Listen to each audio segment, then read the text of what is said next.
Good afternoon, ladies and gentlemen. I hope you had a fine weekend. Before I take your questions, I have a couple of things to announce. First, tomorrow, Maria Shriver, let's start again. Tomorrow, Maria Shriver will present the President with a copy of the latest Shriver Report, A Woman's Nation Pushes Back from the Brink.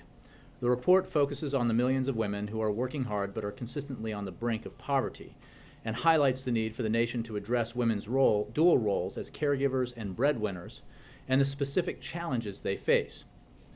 As the President knows well, investing in and supporting women over their lifetimes is one of the best ways to tackle income inequality and achieve greater social mobility, and he looks forward to learning about the findings of the report.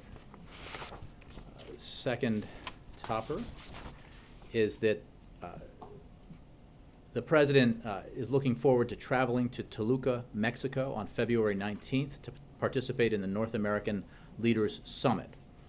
At the summit, the President looks forward to discussing with Mexican President Peña Nieto and Canadian Prime Minister Harper a range of issues important to the daily lives of all of North America's people, including economic competitiveness, entrepreneurship, trade and investment, and citizen security. What I have here is that he will be traveling to Toluca, Mexico on February 19. We'll have more details for you later. Questions? Nedra.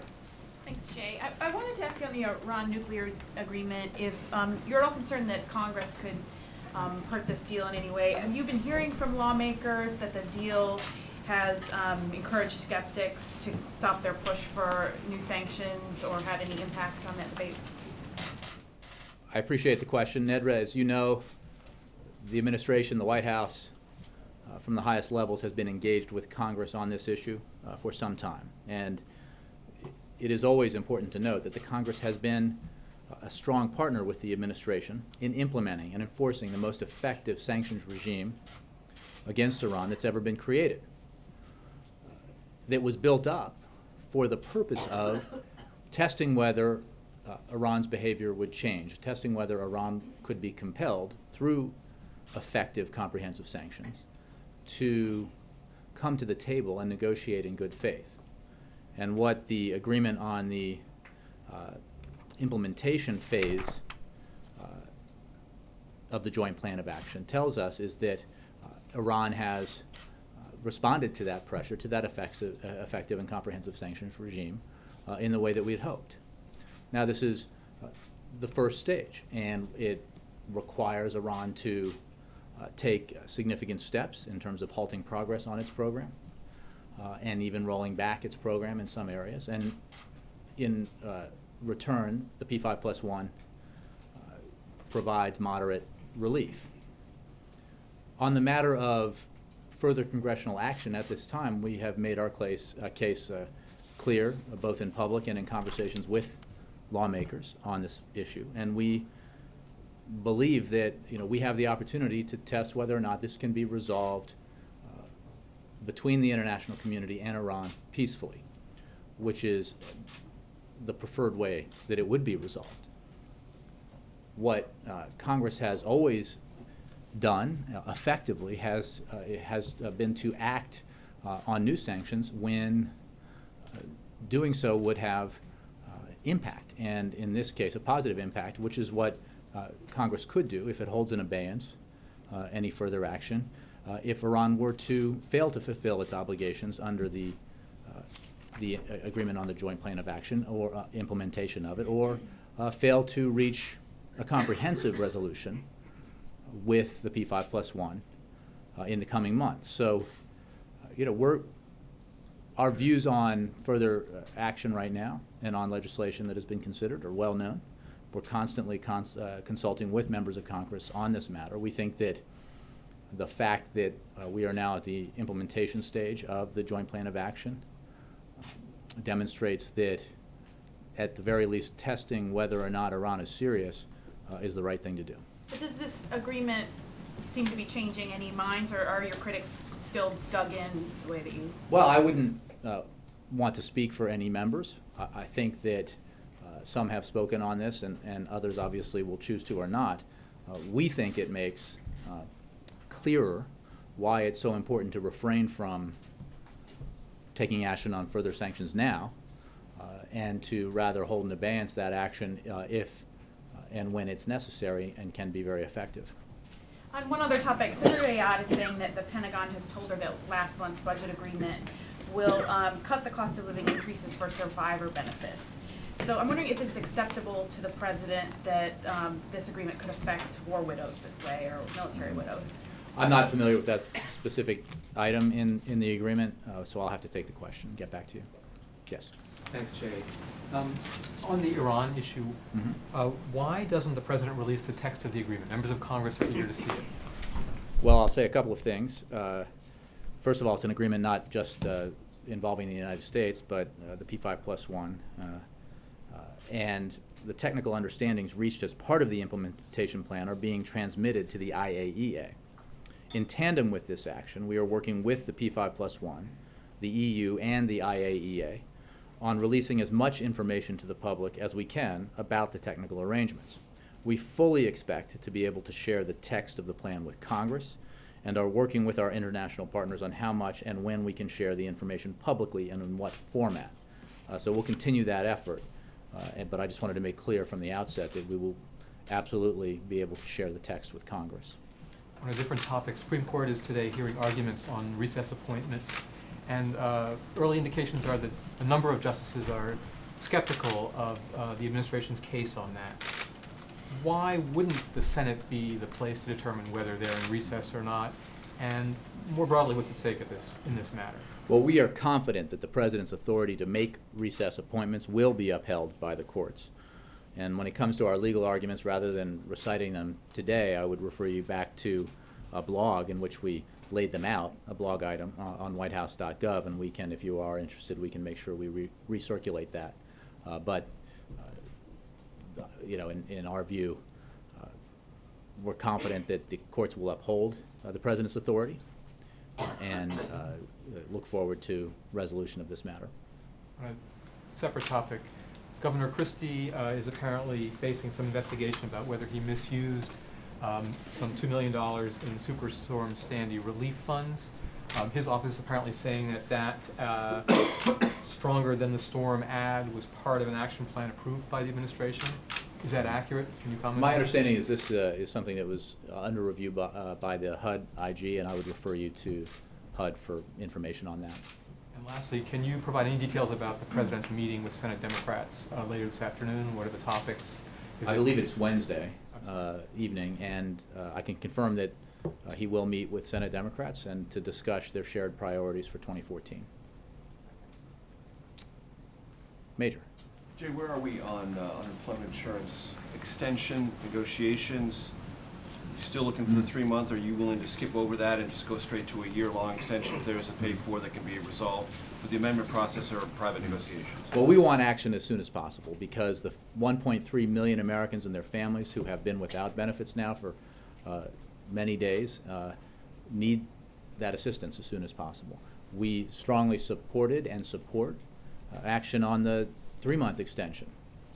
We have noted that the majority leader has taken considerable actions to accommodate the concerns of Senate Republicans when it comes to offsets, and as I understand it, following it from here, when it comes to the issue of amendments. So I would point you to the Senate Majority Leader's office on next steps, but we certainly look forward to speedy action by the Senate on this important issue, and hope that they move quickly so that the benefits can begin flowing to those families who need them. And working out the details for starting the time clock January 20th on the 6-month deal, what has the President learned about Iran's ability and willingness to fulfill what it notionally committed to a couple of months ago and now apparently has put to paper? I'm not quite sure I get what you're asking, except to say that the President's approach through all of this has been to not take Iran's word on any matter, but to verify and to engage in negotiation on agreements that require verification from Iran as to its compliance. And that's what the Joint Plan of Action for Action does, and that's what any comprehensive resolution of this matter would require. There would have to be transparent, verifiable compliance by Iran, in keeping with its stated decision, if it comes to that, and there is an agreement on a comprehensive resolution, to forsake its nuclear weapons program. Does this process of getting from the verbal agreement to something that's on paper give the President any more confidence that a final deal can be reached? I think we have always said that each stage of this would be difficult. If it weren't, it would have been resolved a long time ago. We obviously are gratified by the progress that's been made by the P5+1 thus far on this matter with Iran. But there's no question, and others have spoken to this, that reaching a comprehensive resolution will not be easy. But it is absolutely the right thing to do to pursue one. And for two basic reasons. One, peaceful resolution to conflict, verifiable and verifiable by the international community, is always preferable to military resolution. And that's doubly the case here because we can be more sure that Iran is free of nuclear weapons if it chooses to be free of nuclear weapons through a comprehensive resolution to this problem. So throughout this process, the President has made clear that he leaves all options on the table, but the purpose of the sanctions regime, the purpose of the approach the President took when he took office in 2009 was to make clear that the onus was on Iran to come clean and to come into compliance with its international obligations. And we are taking steps now with our partners to test whether, in fact, Iran is willing to do that. The Vice President is in Israel, and might just be, I'm sure it's coincidental. I'm just curious if in his meetings with Prime Minister Netanyahu and Shimon Peres, he is giving any updates on this particular agenda item for both governments, the United States and Israel. Well, as you know, Vice President Biden is in Israel leading a high-level U.S. delegation to attend the state funeral for former Prime Minister Sharon. He is also, as you noted, he has met with President Shimon Peres and will be attending a working dinner with Prime Minister Netanyahu, where in each case, I'm sure the range of issues that are frequently discussed between our two countries at high levels will be discussed. I don't have a specific readout of the meeting with President Peres, or I can't anticipate beyond what you would expect what the contents of the conversation will be over the working dinner. In our conversations last week about Iraq, I was sort of asking about the al-Qaeda element. I wanted to see if I can engage you a little bit in a more nuanced sense of what responsibility does the United States government believe Prime Minister Maliki has for fomenting some of the violence. There's a good deal of analysis that his government has been far more repressive than the United States would prefer in the last 2 years, and that some of the Sunni violence is not altogether driven by al-Qaeda, though he labels it as such. It may be legitimate political resistance to what they perceive to be either repressive tactics or the manipulation of security forces, the denial of their political rights within Iraq. Well, our position has that it is incumbent upon the leaders of Iraq, including the Prime Minister and others representing different parties and different factions, to pursue resolution of their differences through political negotiation rather than violence. It is not an acceptable alternative to resort to violence. How would you rate that? And I would say that we have conversations with the Prime Minister and other Iraqi leaders about the need to pursue peaceful political reconciliation. And throughout its very difficult history in the last several years, leaders in Iraq have taken that path and have made that choice, and they need to return to that approach for the sake of all of Iraq's citizens and the country's future. And that is the context of some of the conversations that our leaders have had with Iraqi leaders over the last several weeks and months, as you've seen an increase in violence in the Anbar province. And it's why it's so important. And that not all that violence is al-Qaeda driven. Some of it could be of another. Well, I wouldn't analyze the specific violence from here, except to say that obviously al-Qaeda has been driving a great deal of it, if not all of it.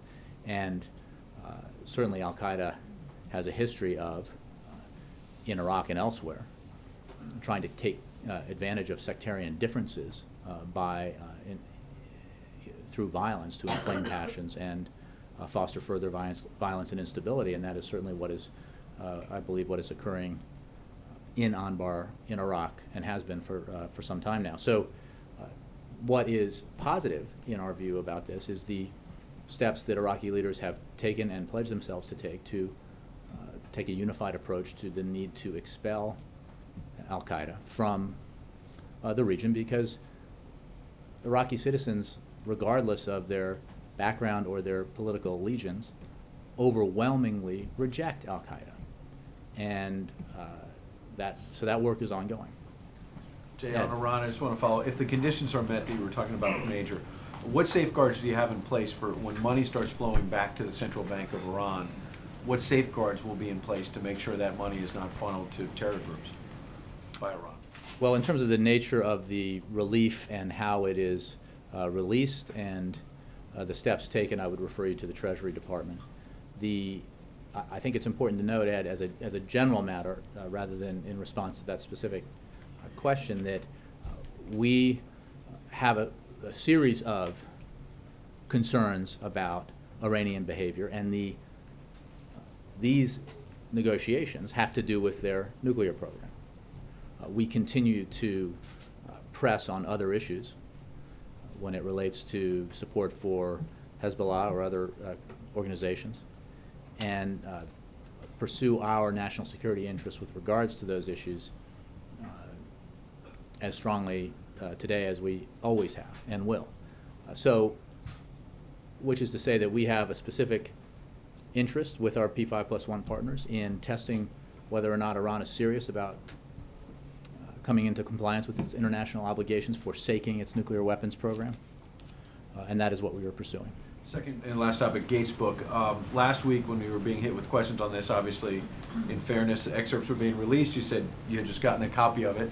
I have a specific question, but I wanted to ask you more generally. Have you had a chance, and others around here, to read the book, and do you have a fuller reaction now that you've been able, perhaps, to see it in context? Well, Ed, I confess that I think it'll be a long time before I have a chance to read an 800-page book, but so I have not read it. I think others have done their best to look at it, and our reaction to it has not changed. Okay, specific thing then as a last question. Secretary Gates, in the book, and then elaborated on CBS yesterday, that he's charging that he saw a deep passion, he put it, in the president in terms of, for military matters, he said, other than leaks to the media, the only deep passion he saw was for repealing Don't Ask, Don't Tell. This is Secretary Gates' claim, and suggested that there was not a deep passion to actually fulfill the mission in Afghanistan and win the war. How do you react to that? Well, I think the same way I reacted last week, which is that the commitment the president has to our men and women in uniform is profound and deep. I think that was reflected by Secretary Gates, and his commitment to the mission that he has asked them to perform, and which they have performed and are performing admirably and heroically in Afghanistan, is passionate and deep. And that doesn't mean it's not difficult. That doesn't mean that we haven't encountered setbacks and challenges in the implementation of that policy, but the fact of the matter is, since he adopted it and moved forward, and our troops and civilian personnel have been executing that mission, we have made enormous progress towards the very clear objectives that the president laid out, and which were very much at the heart and very much were the purpose of refining a mission and strategy in Afghanistan.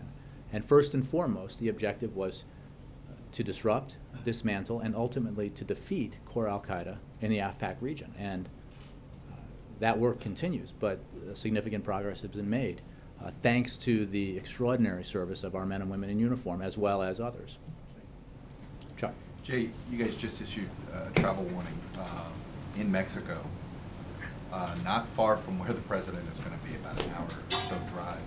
Did that impact at all on the president's decision, or was there any hesitance about going with safety concerns, considering Chuck, the war that's going on down in that particular region I of don't the know. country? I have not had a conversation of that nature, so when it comes to travel advisories, I'd refer you to the State Department. I know the president looks forward to his trip. On NSA, can you say how much the president's going to announce, is going to need congressional action, and how much of it is going to be stuff he can do independently? I think you can expect that the president will make decisions about and report on the outcome of his team's work that reflect, broadly speaking, the areas that were reviewed by the review group, reflected in their report, and some of the recommendations, as I understand it, from what I remember having looked at it, some of the actions that were recommended there required legislative or congressional activity, and some of them did not. So I think it's fair to say that that frame applies to the approach the president's taking, but that's as far as I'll go in terms of It's possible he previewing. could ask Congress to send him some of this reform. Some reforms. I think that he'll announce that you guys are independent. You're doing. I think it's a fair assumption to make based on the recommendations that were released publicly by the review group, that some of these reforms and changes would require congressional action. But I think I'm saying that it's simply safe to assume that. I wouldn't that's how that the universe looks like that as we're moving forward. But I don't want to anticipate what the breakdown will be in terms of what the president announces on Friday. John.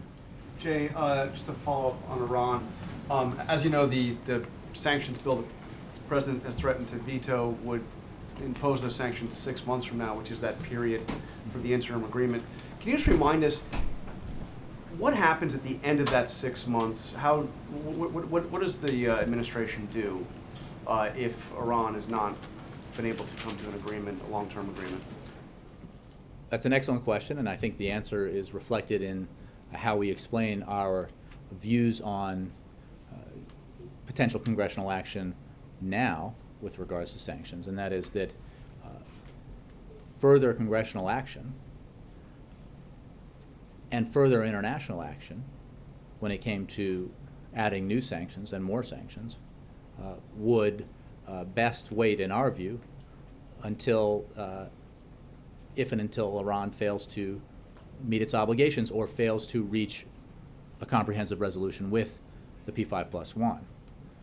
That is when it could be most effective and would, I think, reflect the result of Iran's failure to make progress on this issue. So one of the things I've said in the past, and it applies today, when we talk about potential legislation on sanctions in Congress that would not be triggered until 6 months down the road, is that it would have the negative effect of imposing sanctions now, and it would be wholly unnecessary, because obviously if Iran violated the terms of the agreement or failed to reach a resolution with the P5+1 over the 6-month period, Congress, we're confident, could act very quickly in response to that and pass new sanctions at that time. They could be implemented very quickly. I guess another way I'm going to ask is how determined... I don't think Iran, if I could just add, Yeah. I don't think Tehran doubts that. Right.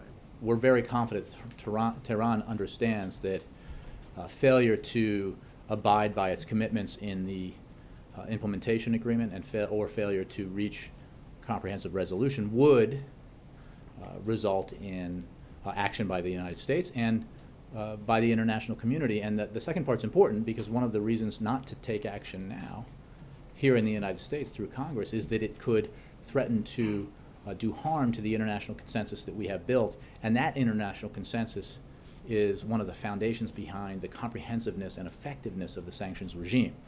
The United States acting alone can only do so much when it comes to sanctions. Working in consensus with the international community, we can have quite an impact. So under this agreement, of course, the clock starts ticking a week from today.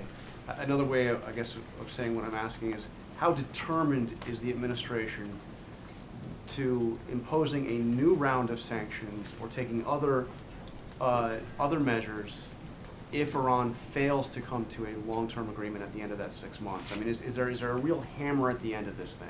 If this deal is not done within 6 months, is this administration going to take strong action against Iran? I think the best way to answer that is to point at past actions.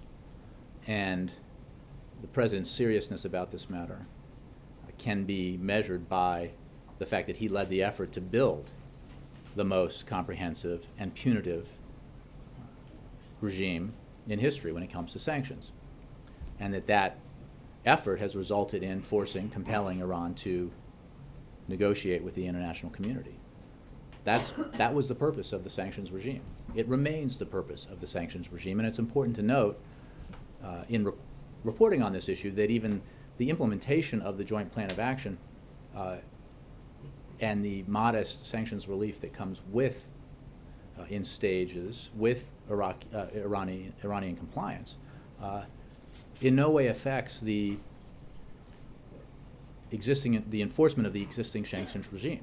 That remains very important, and I think you've seen that we're serious about that as well. So I think there can be no doubt about the seriousness with which the President would approach a decision by Iran to either not comply with its agreements on and its obligations under the implementation agreement, or to walk away from negotiations with the P5+1. And that would be more I think that we be a would, as we always have, retain every option on the table, and one of those options has been, and certainly would likely be, further sanctions action. Okay, and a quick follow-up on Chris Christie and the HUD IG report.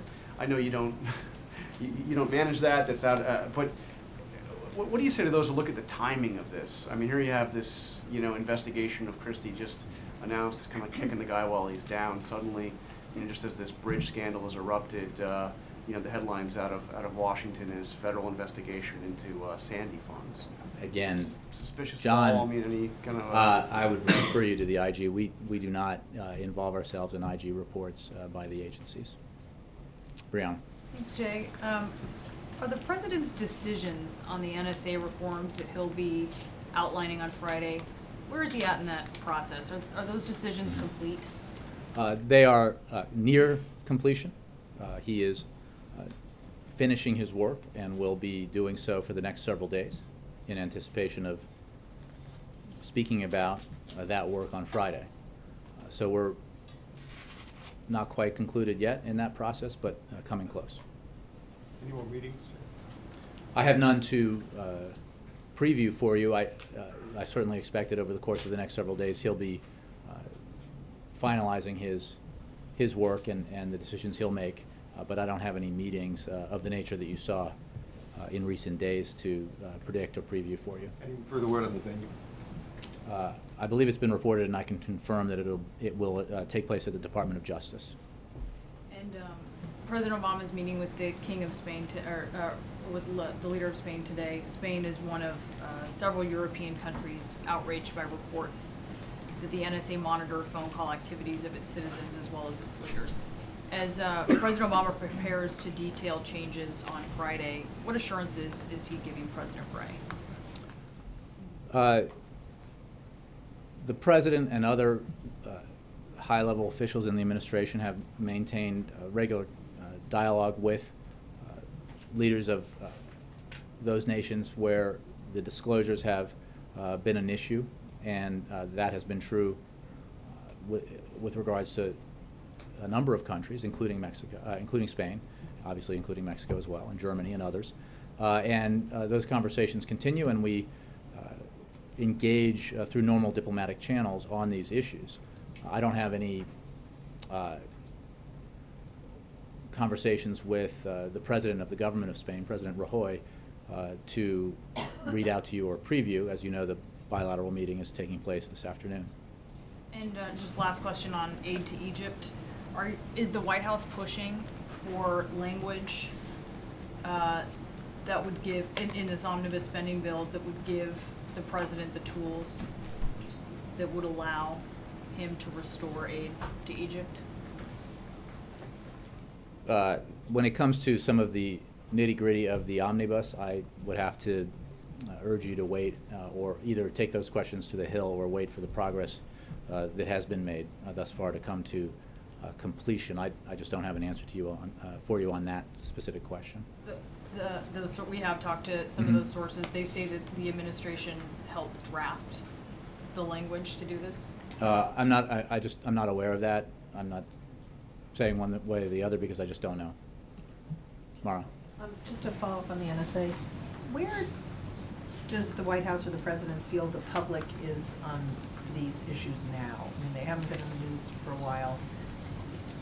Look, I think this is an important issue, and I think that, as the President has said on a number of occasions, that this is an important debate in which entirely valid and worthwhile questions have been asked and are being examined and answered by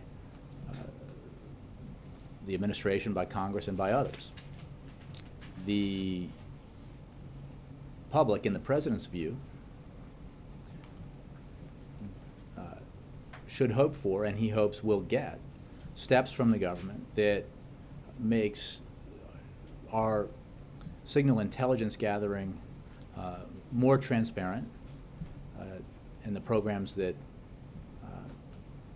represent that effort, and reforms that give them more confidence, give members of the public more confidence in the programs and the fact that they are pursued in a way that meets the standard the President set, which is that we do what we should do in order to keep the American people safe and the country safe and our allies safe.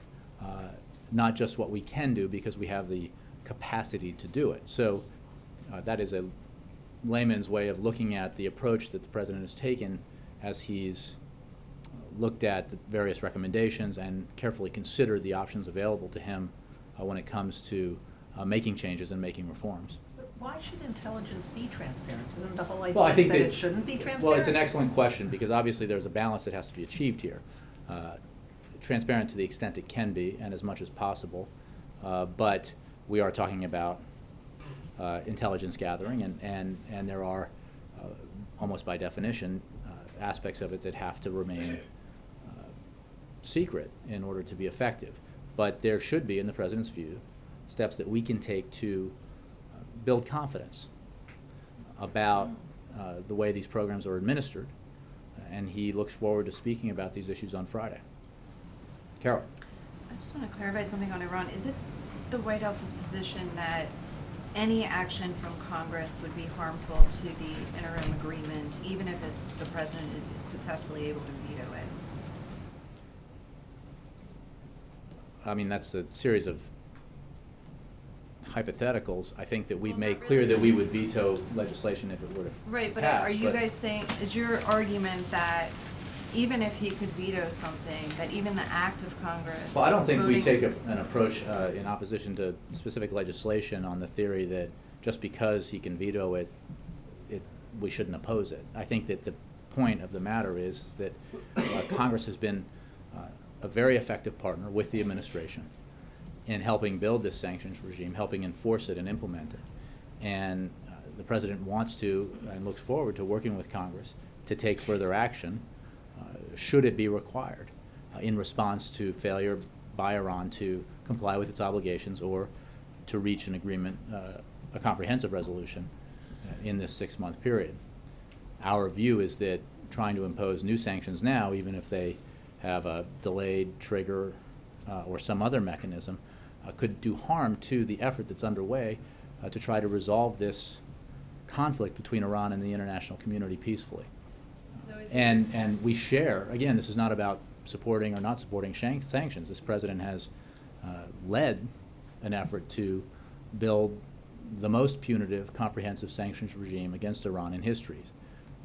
It's merely a question of timing and using Congress's authority and power here most effectively.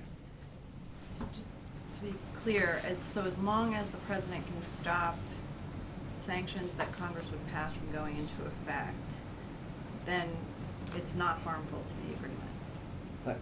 No, I think our point is that passing new sanctions now is counterproductive. Okay. And Are you guys worried that the new sanctions legislation is gaining enough support in Congress that it could override the presidential veto? again, we remain of the view that it's important for Congress to reserve action on new sanctions for the appropriate time, if that time arrives. And we're not gaming this out in the way that you described it. Our position is our position because we think it has Isn't that your role to merit. game that out? way I describe it? Well, I'm just saying that our position is our position because our position has merit. Congress has been an excellent partner in building this sanctions regime. Congress, in our view, should hold in abeyance action on further sanctions pending progress or the lack of progress in the implementation of the joint plan or in the negotiations for a comprehensive resolution. Because in that way they can be most effective towards achieving the goal that we all share, which is to deprive Iran of the of a nuclear weapon. And that's the goal. And the president takes nothing off the table when it comes to achieving that goal. But achieving that goal peacefully, or at least attempting to achieve it peacefully, is absolutely the right thing to do. And one of the arguments in favor of the initial agreement is that it essentially puts time on the clock and by halting progress on the program and rolling back aspects of it, while the P5+1 tests whether or not Iran is serious about reaching a comprehensive resolution. And then just quickly on the NSA, can you describe the thinking behind choosing to do this speech at the Justice Department? As you know, in 2011, the president did a speech at the State Department, and that was intentionally designed to set the message send the message that the administration wanted to move away from military conflict and talk more about diplomacy. And so, in choosing the Justice Department as the venue for this speech, what should people take away from that? Well, I think that we obviously look at a variety of options when it comes to venues. I wouldn't read too much into the choice here, except that it's an appropriate choice given the matters that the president will be discussing. Mark. On Iran, if I could, there have been a couple of reports in the last few days assessing the state of the Iranian economy. There's been some reports about a decline in the inflation rate. The economy, which contracted by 6% in 2012, may actually grow by 1 or 1.5% this year. And it's been, as I'm sure you know, an argument of critics of the administration on sanctions relief that merely extending the offer of sanctions relief is enough to cause a fairly perceptible shift in the economy because of expectations that there's more where that came from. Are you looking at these numbers? Do you agree with the contention that there is actually an improvement in the Iranian economy? And does it worry you that even if the sanctions relief in this plan is in fact modest, that there's a sort of a disproportionate effect on people's feelings and sentiment in Iran that could, lift the pressure on the regime by a good bit more? These are all excellent questions. I haven't seen in-house or administration analysis of Iranian economic growth or contraction. I think it's, as a general fact, it's been established that the Iranian economy has suffered under the sanctions regime, and that includes the currency. The test here is not whether Iranian leaders would be satisfied with 1% growth, and whether that would relieve enough pressure on them for them to decide not to pursue resolution with the international community. The question is, do they resolve their differences with the international community? And if they do in a transparent, verifiable way, that would be good for the international community, for regional stability. If they do not, as has been the case leading up to this point, there will be consequences because Iran needs to abide by its international obligations. And you're talking about a window here of 6 months. And should there not be compliance with the interim agreement, should there not be resolution, then I'm sure that not just the United States, but many of our allies and partners in this effort will judge what actions are necessary to take, because the objective will not have been achieved, which is to ensure that Iran does not acquire a nuclear weapon. But all of this is anticipating a negative outcome, and that could be what happens. It is the president's responsibility, in keeping with the whole purpose of building this sanctions regime, to test whether or not Iran will reach an agreement with the international community that's transparent and verifiable, and that will result in Iran coming into compliance with its international obligations. If they decide not to, for whatever reason, that decision will not be met kindly by the United States or any of our allies and partners in this endeavor. And what is unique, I think, about what that populace looks like is that it is broad because of the steps that President Obama took in 2009 to make clear that the obstacle to progress on this issue was not the United States, it was not U.S. allies, it was Iran. And we are now where we are because of that regime and its effectiveness, and we will test whether or not a resolution is possible. Olivia. Jay, staying on Iran, I just want to be clear about something. The interim agreement allows for the talks to be extended by mutual consent. Are you saying that you guys would drop your opposition to new sanctions at the 6-month mark? No. Or is it over the life of the negotiations? I just want to be clear, because you mentioned the 6-month mark a couple of times. For the life of the negotiations, right? Look, I'm not going to anticipate how these negotiations play out. They haven't even begun yet. What I will, on the 6-month piece, what I will say is that if Iran fails to reach an agreement, and that, when that happens is hard to predict. If it does happen, obviously we prefer, and our partners prefer, that this is resolved peacefully. What I was saying, and will repeat, is that failure to comply with its obligations will, I think, be met by a reaction from the United States and our partners. I'm not predicting that. I'm simply making the point that when it comes to congressional action, as we've said in the past, passing legislation that would impose new sanctions would best wait for, as a matter of timing, a failure by Iran to either comply with its agreements under the joint plan of action, or a failure to come to resolution with the international community on a comprehensive agreement. But it's the second part of that obviously if they violate the interim agreement, then you've got one cause for action. But you're asking me what would constitute a failure? I think that obviously will have to wait for the negotiations. I'm asking for the timetable, not what would constitute. Well, I would point you to the agreement as you described it. Mike. Is there sort of on Iran a good cop, bad cop dynamic going on here with the administration and Congress? I mean, the president had phone calls, he had meetings, putting pressure on members of Congress not to go forward with sanctions, and yet at least 59 of them are signing onto a sanctions resolution. Is it useful as a saber to rattle when you sit down with Iran? Look, I think that I wouldn't analyze it that way. I think that our view, we're being pretty clear, I think, in our view that further sanctions legislation now